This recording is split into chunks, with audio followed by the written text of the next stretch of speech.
સુરતના ડભોલી વિસ્તારમાં ફાયર સ્ટેશનની પાછળ આવેલા મનીષ માર્કેટમાં રાત્રે 11 વાગ્યાની આસપાસ આગ ભભૂકી ઉઠી હતી।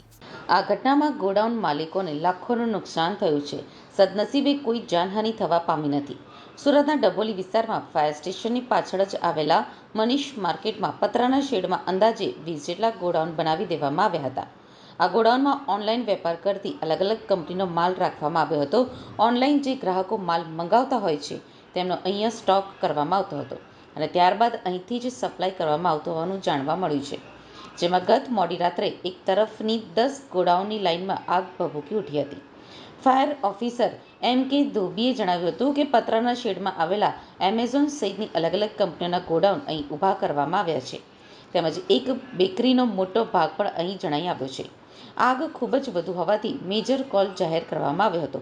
લગભગ 13 ફાયર સ્ટેશનની 19 જેટલી ગાડીઓ ઘટના સ્થળ ઉપર બોલાવવામાં આવી હતી। ચારેય તરફથી આગ ઉપર કાબૂ મેળવવા માટે પાણીનો મારો ચલાવવામાં આવ્યો હતો।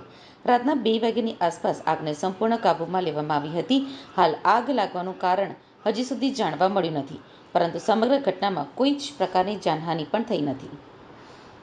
ये कतारगाम एरिया में आग लगी हुई है और मैं Prakash Hedav, deputy chief fire officer, Surat fire and emergency services, Surat महानगर पालिका। अभी आग तो पूरी तरह से कंट्रोल पा चुके हैं। अभी कूलिंग करने का काम चल रहा है। कितने फायर स्टेशन से गाड़ी आई है? किस हिसाब से 13 फायर स्टेशन से गाड़ी आई है। टोटल 19 गाड़ियां यहाँ पहुंच चुकी है और 19 गाड़ियां यहाँ पे आग पे काबू पाने का काम कर रही है। कितने बजे कॉल आया था और क्या था? ये फ्लिपकार्ट और अमेजोन के गोडाउन है और आजू बाजू में बेकरी भी थी और जो ऑनलाइन शॉपिंग का जो मटेरियल होता है वो सारा इस गोडाउन में भरा हुआ था। अभी क्या काम चल रहा है? अभी ये सब ठंडा करने का काम चल रहा है क्योंकि आग अभी थोड़े बहुत है। बाकी आग को तो पूरी तरह से कंट्रोल कर लिया गया है। जो फ्लेम्स वगैरह होती है तो उसको अभी ठंडा करने का काम चल रहा है। વેદ રોડ ઉપર ડભોલી 4 રસ્તા પાસે જે પાર્ટી પ્લોટ આવેલો છે એની બાજુમાં ખુલ્લી જગ્યામાં ઓનલાઈનના જે દુકાનો ને જે કાંઈ હતું, બેકરી હતી, એની અંદર આગ લાગી હતી। લગભગ આશરે 10 આજુબાજુમાં આગ લાગી છે।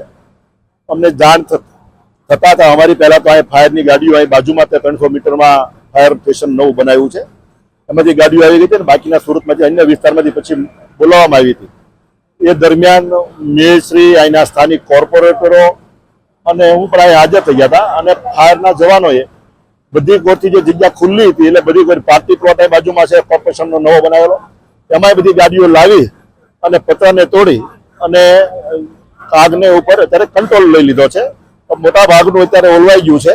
હવે નાનું મોટું હશે તો ધીરે ધીરે કામ એની કામગીરી ચાલુ છે, પરંતુ અત્યારે કોઈ ચિંતાનો વિષય નથી અને કોઈ માણસને કોઈ જાનહાનિ કે કોઈ દાજ્યું નથી। ફક્ત દુકાનનો જે સામાન હોય એ જ બધો સળગ્યો છે।